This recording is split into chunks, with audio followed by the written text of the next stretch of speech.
మరి ప్రతిపక్షానికి ఏమైంది? ఇలా కేసీఆర్ గారికి ప్రతిపక్ష హోదాగా ఇలా తెలంగాణ ప్రజలు మ్యాండేట్ ఇచ్చారు. మీకు ఇవ్వాల్సిన పని చేయాల్సిన పని అన్ని చేశారు కదా, మీరు ఎందుకు మాట్లాడతలేరు? 2 సంవత్సరాల తర్వాత బయటకు వచ్చిన తర్వాత కనీసం నిరుద్యోగుల గురించి ఒక్క నిమిషం కూడా మాట్లాడారా? మరి 2 లక్షల ఉద్యోగాల గురించి మాట్లాడలేదు, గ్రూపుల గురించి మాట్లాడలేదు. మీరు కూడా ఇవన్నీ తెలుసుకొని మాట్లాడండి. ఎందుకంటే ఇలా శీతాకాల సమావేశాల్లో అసెంబ్లీ మీటింగ్ పెట్టారు. మా సమస్యలను మా బాధలను మీరు వినిపించే ప్రయత్నం చేయండి. ఎక్కడిచ్చారు 2 లక్షల ఉద్యోగాలు గల్లా పట్టుకొని అడగండి. ఆ బాధ్యత మీకుంది. ఎందుకంటే మీరు వాళ్ళ అబద్ధ హామీలు ఇచ్చి మోసగారి మాటలు చెప్పి అధికారంలో వచ్చిన మీరు గల్లా బట్టి అడగండి. 2 లక్షల ఉద్యోగాలు ఏది, నిరుద్యోగ వృత్తి ఏందని రేవంత్ రెడ్డి గల్లా పట్టుకుని అడగండి. ఎందుకు అడగట్లేరు? అంటే మీరు ఏమైనా ములాఖత్ అయ్యారా? మరి ఎందుకు అడగట్లేరు?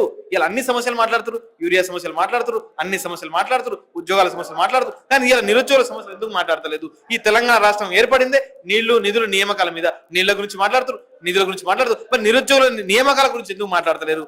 అంటే రేపు జరగబోయే ఏ ఎలక్షన్స్ అయినా ఈ కాంగ్రెస్ పార్టీ అయినా, బీఆర్ఎస్ అయినా, బీజేపీ అయినా, వీళ్ళు ముగ్గురు కూడా ఒకటేని ఇలా నిరుద్యోగులు ఒక స్పష్టమైన ఒక అవగాహన వచ్చేసింది. ఎందుకంటే ఎవరు మాట్లాడతలేరు కదా మా గురించి. ఇలా బీజేపీ కేంద్రంలో అధికారంలో ఉంది, 2 కోట్ల ఉద్యోగాలు ఇస్తా అని చెప్పింది. మరి ఆ ఉద్యోగాలు ఇలా ఊకదప్పుడు ఉపయోగిస్తున్నారు. అరవింద్ గారు కానీ, ఇలా రామచంద్రరావు గారైనా, ఎవరైనా సరే. ఇలా మీరు తెలంగాణలో 8 మంది ఎంపీలు ఉన్నారు. ఇలా నిరుద్యోగుల కోసం మీరేం చేశారు? ప్రతిపక్షంగా కేసీఆర్ గారు ఏం చేస్తున్నారు?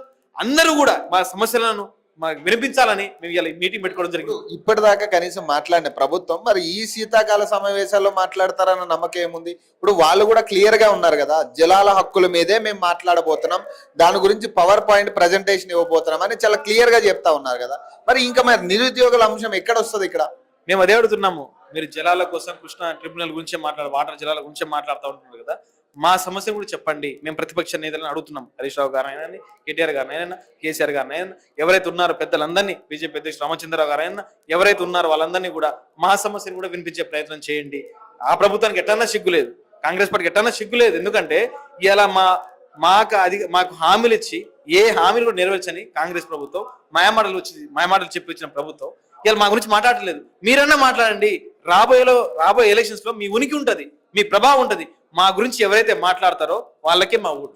ఎందుకంటే మా గురించి ఎవరైతే మాట్లాడతారో, చర్చిస్తారో వాళ్ళకే ఓట్లు ఇస్తాం. కానీ ఈ అధికారంలో ఉన్న కాంగ్రెస్ పార్టీని మాత్రం రేపు జరగబోయే అన్ని ఎలక్షన్స్ లో, జెడ్పీటీసీ, ఎంపీటీసీ కానీ, లేకపోతే బై ఎలక్షన్స్ లో కానీ వందను పెట్టే కార్యక్రమాలు మేము తీసుకుంటున్నాం.